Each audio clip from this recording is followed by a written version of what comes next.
ప్రైజ్లాడండి మీ అందరికీ నా వందనాలు, హృదయపూర్వకమైన వందనాలు. ఉదయకాల సమయంలో దేనికి మీ ఎదుటకు రావాల్సి వచ్చిందంటే, దేవుడు మన కార్యములు సఫలం చేయవాడు కనుక ఆయన చేసిన వాగ్దానము నేను ముందే పెట్టుకున్నాను కనుక. కానీ ఈ సువార్త వెల్లడవుతుందంటే దైవజనుల ద్వారాగే ప్రియులారా. దేవుడు దైవజనులను నిలబెట్టుకొని ఆయన సువార్తను వెల్లడి చేస్తూ అనేక మందిని విడిపించి రక్షించి ఉన్నాడు కనుక దేవుని సేవకుల్ని మనం ఒక మాటైనా అనకూడదు. ప్రియ ప్రజలారా, దేవుని సేవ నిమిత్తం వాళ్ళు ఆకలి దప్పుకులు మరచి లోకములో ఉన్న వాళ్ళకి కావలసిన సంతోషం, తినటం, తాగటం, ధరించుకోవటం, వాళ్ళు నీకులాగా నాకులాగా ఉండేవాళ్ళు కాదు. వాళ్ళు తినాలన్నా తాగాలన్నా దేవుని పరిచర్య తర్వాతే వాళ్ళు ఏది చేయాలన్నా కూడా. ఈ లోకములో అనేకమైనవి ఉన్నా విసర్జించుకొని లోకాన్ని పెంటతో ఎంచుకొని వాళ్ళు పరిచర్య ఉన్నారు. దేవుని పిలుపు మేరట పరిచర్య చేస్తున్నారు కనుక మనం దేవుని సేవకుల్ని ఒక మాటైనా అనకూడదు. ఎందుకంటే దేవుడు నా సేవకుడిని ముట్టినట్లయితే నన్ను ముట్టినట్లేనని ఆయన మాట ఇచ్చి ఉన్న దేవుడు కనుక ఆయన వాగ్దానములో వాక్యములో ప్రతి చోట ఆయన వెల్లడి చేస్తూనే ఉన్నాడు. ఆయన సేవకుడిని ముడితే నా కనుగుడ్డుని ముట్టినట్లేనని ఆయన ఎందుకన్నాడు? ఆయన పిలుచుకొని నిలబెట్టుకొని ఏర్పరచుకున్న ఆయన సేవకుల్ని ఎవరైనా ఏదన్నా అంటే ఆయన ఓర్చుకోగలుగుతాడా? ఆయన భరించగలుగుతాడా? దేవుడు మనల్ని ఏదైనా చెయ్యాలనుకుంటే మనం అసలు ఈ భూమి మీద ఉండగలుగుతామా? క్షణమైనా మనం ఉండలేము కనుక మనం ఆయన సేవకుల్ని ఏమీ అనకూడదు ప్రియులారా.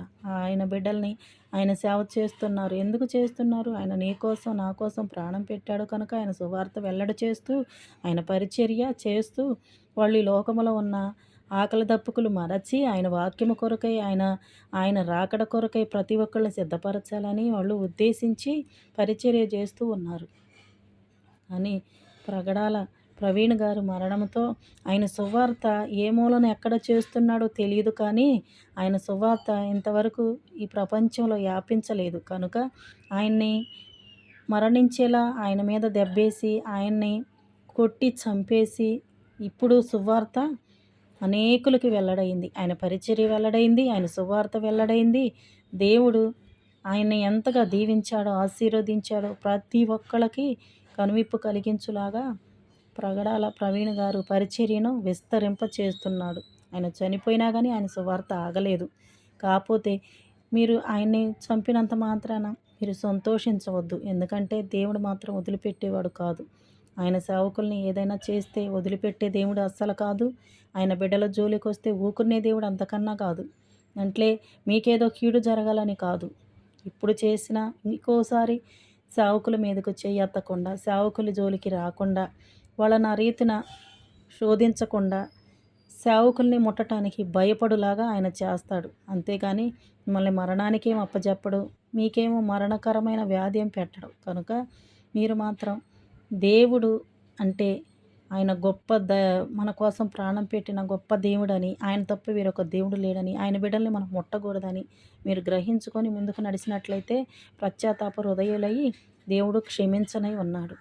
తన భార్య తన బిడ్డలే చెప్పారు, నా దేవుడు మా కోసం ప్రాణం పెట్టాడు. ఆయన శిలువలో బలియాగమయ్యేటప్పుడు వీళ్ళు ఏమి చేయుచున్నారు, వీళ్ళు ఎరుగురు కనుక తండ్రి వీళ్ళని క్షమించమని ఆకాశం వైపు చూసి ప్రార్థించాడు. కనుక వాళ్ళు కూడా అంత మంచి హృదయులై దేవుని నమ్ముకున్నారు కనుకే నా దేవుడు గొప్పవాడని చెప్పి వాళ్ళు నా భర్తని చంపినా సరే నేను వాళ్ళని ఏమీ అనను, నా దేవుడి వలె నేను మౌనంగా ఉంటానన్నారు.